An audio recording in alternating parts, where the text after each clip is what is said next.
गौरी पुत्र गणेश भगवान की जय। आज हम सभी लोग सकल मनोरथ को पूर्ण करने वाली सुख, समृद्धि, वैभव, संतान, सुख देने वाली बहुत ही अद्भुत कथा को श्रवण करने वाले हैं।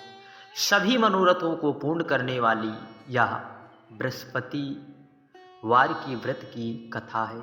हम सभी लोग भगवान बृहस्पति देव को प्रसन्न करने के लिए इस पवित्र पावन कथा को श्रवण करने वाले हैं। यदि आप बृहस्पतिवार का व्रत रखते हैं, यदि किसी कारणवश आप कथा को नहीं श्रवण कर पाते तो आपको संपूर्ण फल की प्राप्ति नहीं होती। यदि आप कथा व्रत ना भी कर पाए और यदि कथा को श्रवण कर लें तो निश्चित है भगवान बृहस्पति देव की कृपा आप पर सदा सर्वदा विद्यमान रहती है। इसलिए व्रत करने वालों के लिए इस कथा को सुनना अति आवश्यक है। तो आइए हम सभी लोग इस पूरी कथा को संपूर्ण सुनकर भगवान बृहस्पति देव की कथा को सुनकर भगवान बृहस्पति देव की कृपा प्राप्त करें। कथा को आधा अधूरा छोड़कर जाने की गलती ना करें, क्योंकि कथा को आधा अधूरा छोड़कर हम सभी लोग उस कथा को श्रवण करने वाले हैं। तो आइए बड़े प्रसन्न चित्त भाव से भगवान बृहस्पति देव को प्रसन्न करने के लिए इस कथा को श्रवण करें। भारतवर्ष में एक परम प्रतापी तेजस्वी दानी राजा अपना राज्य बड़े ही प्रसन्न चित्त भाव से किया करता। वह नित्य प्रति गरीबों, असहायों, ब्राह्मणों की सहायता करते थे। यह बात उनकी पत्नी को बिल्कुल भी पसंद नहीं थी, अच्छी ना लगती थी। वह ना तो गरीबों को दान देती और ना देने देती, ना ही भगवान का पूजन करती थी और ना राजा को भी दान देने देती। वह दान देने से मना किया करती थी। एक दिन राजा शिकार खेलने को वन में गए हुए थे, तो रानी महल में अकेली थी। उसी समय भगवान बृहस्पति देव साधु वेश में राजा के महल में भिक्षा मांगने के लिए पधार पड़े और भिक्षा मांगी तो रानी ने भिक्षा देने से इनकार कर दिया और कहा, हे साधु महाराज, मैं तो दान पुण्य से तंग आ गई हूँ। मेरा पति सारा धन लुटाते रहते हैं। मेरी इच्छा है कि हमारा धन नष्ट हो जाए। ना रहेगा बांस, ना बजेगी बांसुरी। साधु ने कहा, देवी, तुम तो बड़ी ही विचित्र हो। धन संतान तो सभी चाहते हैं। तुम पुत्र और लक्ष्मी तो पापी के घर भी होनी चाहिए। यदि तुम्हारे पास अधिक धन है तो भूखों को भोजन दो, प्यासों के लिए प्याऊ लगवाओ, मुसाफिरों के लिए धर्मशाला, गरीब कन्याओं के विवाह में उनका विवाह कराकर कुछ धन उसमें लगवा दो। ऐसे कई कार्य हैं जिनसे तुम्हारे करने से यश प्राप्त होगा, लोक परलोक में तुम्हारी कीर्ति फैलेगी। परंतु रानी पर उपदेश का कोई भी फर्क ना पड़ा। वह बोली, महाराज, आप मुझे कुछ ना समझाइए, मैं ऐसा धन नहीं चाहती जो हर जगह बांटती थी। साधु ने उत्तर दिया, फिर यदि तुम्हारी यही इच्छा है तो तथास्तु। तुम ऐसा करना कि बृहस्पतिवार को घर लीपकर पीली मिट्टी से अपना सिर धोकर स्नान करना, भट्टी चढ़ाकर कपड़े धोना। ऐसा करने से आपका सारा धन अति शीघ्र नष्ट हो जाएगा। इतना कहकर वह साधु महाराज वहां से आलोप हो गए। साधु के अनुसार कही गई बातों को पूरा करते हुए रानी को केवल 3 ही बृहस्पतिवार बीते थे कि उनकी सारी संपत्ति नष्ट हो गई। भोजन के लिए परिवार तरसने लगा। तब एक दिन राजा ने रानी से बोला कि हे रानी, तुम यहीं रहो, मैं दूसरे देश को जाता हूँ, क्योंकि यहाँ पर सभी लोग मुझे जानते हैं। इसलिए मैं कोई छोटा कार्य नहीं कर सकता। ऐसा कहकर राजा परदेश चला। वहाँ वह जंगल से लकड़ी काट कर लाता और शहर में बेचता। इस तरह वह अपना जीवन व्यतीत करने लगा। इधर राजा के परदेश जाते ही रानी और दासी दुखी रहने लगी। एक बार जब रानी और दासी को 7 दिन तक बिना अन्न के, बिना भोजन के रहना पड़ा, तो रानी ने अपनी दासी को कहा कि पास ही के नगर में मेरी बड़ी बहन रहती है, वह बड़ी ही धनवान है, क्यों ना तुम उनके यहाँ जाओ और कुछ ले आओ ताकि थोड़ा बहुत अपना गुजर बसर हो जाए। दासी रानी के पास गई।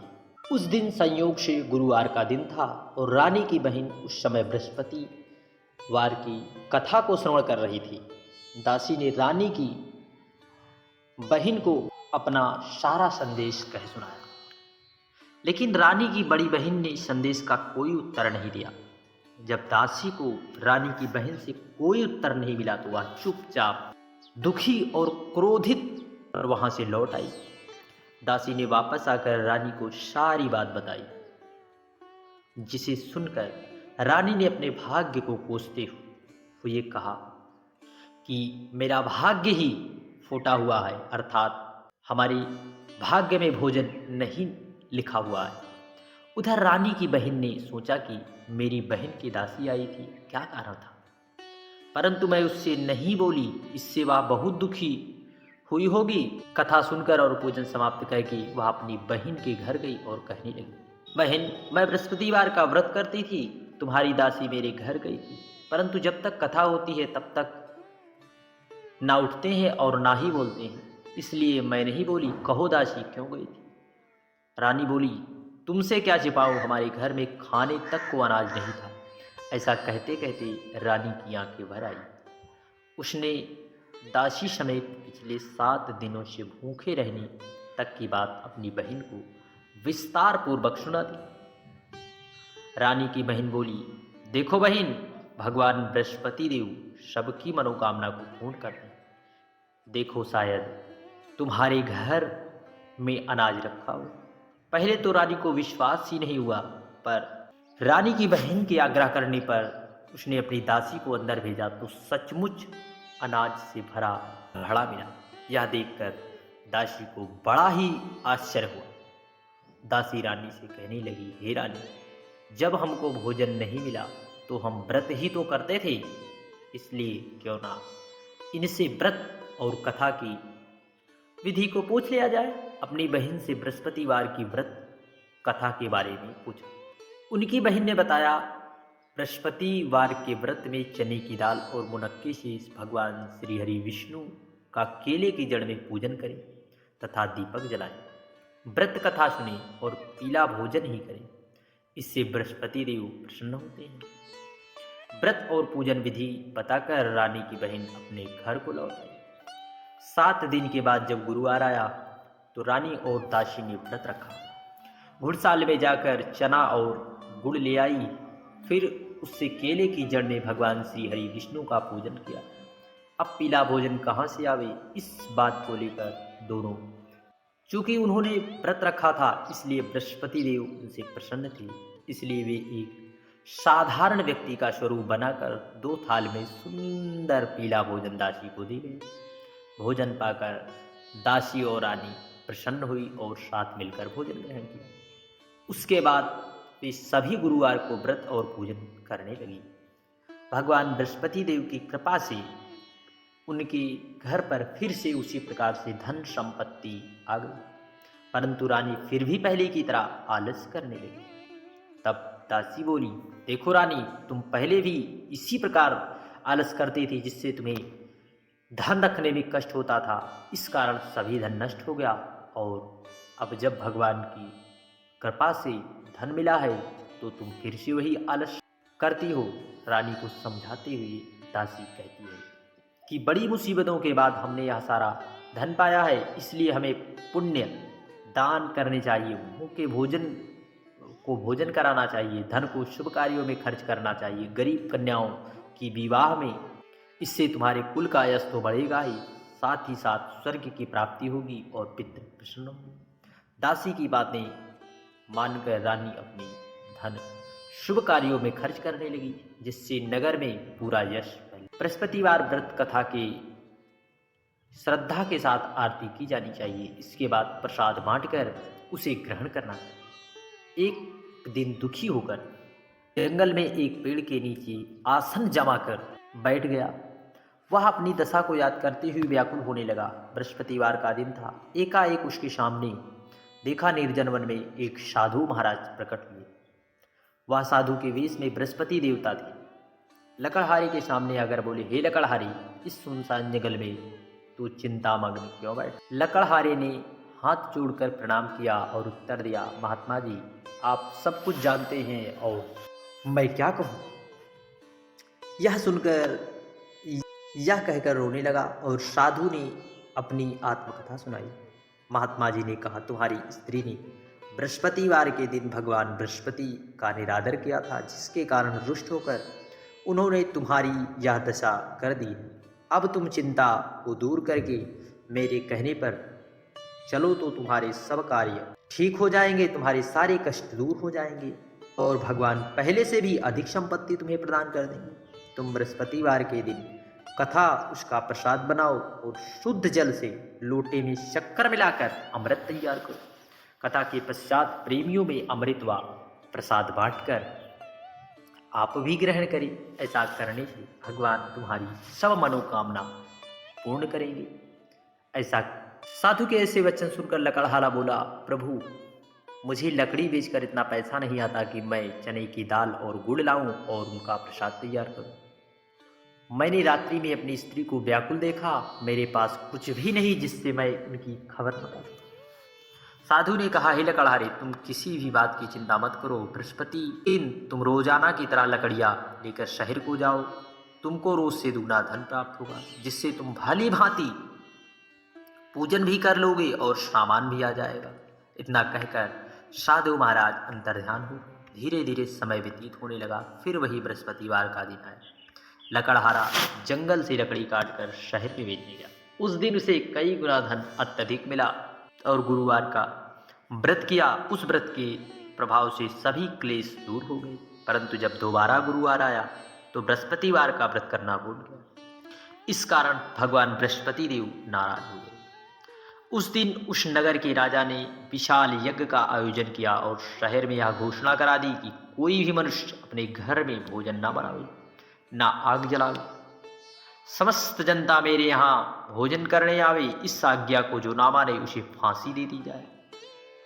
राजा की आज्ञा अनुसार शहर के सभी लोग भोजन करने लगे, लेकिन लकड़हारा कुछ देर से पहुंचा, इसलिए राजा उसको अपने साथ घर लिवा गए और ले जाकर भोजन करा रहे थे कि रानी की दृष्टि खूंटी पर पड़ी।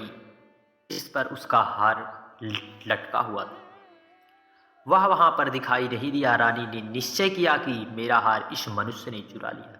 उसी रात उसी समय सिपाहियों को बुलाकर उसको कारागार में डाल दिया। जब लकड़हारा कारागार में पड़ा रहा और बहुत दुखी होकर विचार करने लगा, ना जाने कौन से पूर्व जन्म के कारण मुझे यह दुख प्राप्त हो रहा है, और उस साधु को याद करने लगा जो उसे जंगल में मिले हुए थे। उसी समय तत्काल भगवान बृहस्पति देव साधु के विष रूप में प्रकट हुए और उसकी दशा को देखकर कहने लगे, अरे मूर्ख, तुमने बृहस्पतिवार की कथा नहीं करी, इसी कारण तुम्हें दुख प्राप्त हुआ। अब चिंता मत कर, बृहस्पतिवार के दिन कारागार के दरवाजे पर 4 पैसे पड़े मिलेंगे, उससे तू बृहस्पति देव की पूजा करना, तेरे सभी कष्ट दूर हो जाएंगे। बृहस्पति देव तुम पर कृपा जरूर करेंगे। बृहस्पतिवार के दिन उसे 4 पैसे मिले। लकड़हारे ने कथा कही और उसी रात्रि बृहस्पति देव ने नगर के राजा को स्वप्न में कहा, हे राजा, तुमने जिस आदमी को कारागार में बंद कर दिया है वह निर्दोष है, वह राजा है, उसे छोड़ देना। रानी का हार उसे खूंटी पर लटका है। अगर तू ऐसा नहीं करता तो मैं तेरे राज्य को नष्ट कर दूंगा। इस तरह रात्रि के स्वप्न को देखकर राजा प्रातःकाल उठे और खूंटी पर हार देखकर लकड़हारे को बुलाकर क्षमा मांगी तथा लकड़हारे को योग्य सुंदर वस्त्र आभूषण देकर विदा कर दिया। बृहस्पति देव की आज्ञा अनुसार लकड़हारा अपने नगर को चला। राजा जब अपने नगर के निकट पहुंचा तो उसे बड़ा आश्चर्य हुआ। नगर में पहले से अधिक बाग, तालाब हुए, बहुत सी धर्मशालाएं, मंदिर आदि बाग थे। सब नगर के सब लोग कहने लगे, यह सब रानी और बादी के हैं। तो राजा को आश्चर्य हुआ और गुस्सा भी आया। जब रानी ने यह खबर सुनी कि राजा आ रही हैं तो उन्होंने बांदी से कहा, हे दासी, देख राजा को हमको कितनी बुरी हालत में छोड़ गए। हमारी ऐसी हालत देखकर वह लौट ना जाए, इसलिए तू दरवाजे पर खड़ी हो जा। आज्ञा अनुसार दासी खड़ी हो गई। राजा आए तो उन्हें अपने साथ लेवा आई। तब राजा ने क्रोध करके अपनी रानी से पूछा, यह धन तुम्हें कैसे प्राप्त हुआ? तब उन्होंने कहा, हमें यह सब धन बृहस्पति देव कि इस व्रत के प्रभाव से प्राप्त हुआ। राजा ने निश्चय किया कि 7 रोजों बाद जो सभी बृहस्पति देव का पूजन करते हैं, परंतु मैं प्रतिदिन 3 बार कहानी तथा रोज व्रत किया करूंगा। अब हर समय राजा के दुपट्टे में चने की दाल बंधी रहती तथा दिन में 3 बार कहानी कहता। एक रोज राजा ने विचार किया कि चलो अपनी बहन के यहाँ हो आवे। इस तरह निश्चय कर राजा घोड़े पर सवार हो अपनी बहन के यहाँ चल दिया। मार्ग में उसने देखा कि एक मुर्दे को लिए जा रहे हैं। उसे रोककर राजा कहने लगे, अरे भाइयों, मेरी बृहस्पति देव की कथा को तो सुन लो। वे बोले, हमारा आदमी मर गया है, इसको कथा की पड़ी है। परंतु कुछ आदमी बोले, अच्छा कहो, यह तुम्हारी कथा भी सुनेंगे। राजा ने दाल निकाली। जब कथा आधी हुई तो मुर्दा हिलने लगा और जब समाप्त हुई तो राम राम करके मनुष्य उठ खड़ा हुआ। आगे मार्ग में किसान हल जोत रहा था। जब किसान ने कहा, जब तक मैं तेरी कथा सुनूंगा तब तक मैं 4 हरैया जोत दूंगा। राजा आगे बढ़ गए। जब किसान रोटी लेकर आई तो उसने देखा कि पुत्र बेहोश पड़ा हुआ है। उसकी माँ दौड़ी दौड़ी राजा के पास गई और राजा को बुला कर लाई कि हे महाराज, मैं आपकी कथा को सुनूंगी। जब किसान की माता ने उस कथा को श्रवण किया तब बैल भी उठ खड़े हुए और किसान भी, और किसान का पेट का दर्द बंद हुआ। राजा अपनी बहन के घर पहुंचा। बहन ने भाई की खूब मेहमानी की। दूसरे रोज प्रातःकाल राजा जगा तो देखने लगा कि सब लोग भोजन कर रहे हैं। राजा ने अपने बहन से कहा, ऐसा कोई मनुष्य है जिसने भोजन नहीं किया हो? मेरी बृहस्पतिवार की कथा सुन ले। संयोग से कुंभकार के घर में एक बच्चा बीमार पड़ा हुआ था और उन्हों बीमारी के कारण उस घर के लोग भोजन नहीं किए हुए थे। तो दैव संयोग से राजा उनके यहाँ गए कथा सुनाने और भगवान बृहस्पति देव की कृपा से वह पुनः जीवित हो गया। एक रोज राजा ने अपनी बहन से कहा कि हे बहन, हम अपने घर को जाएंगे, तुम भी तैयार हो जाओ। राजा की बहन ने अपनी सास से कहा। सास ने कहा, कहाँ चली? परंतु अपने लड़के को मत ले जाना, क्योंकि तेरे भाई के कोई औलाद नहीं।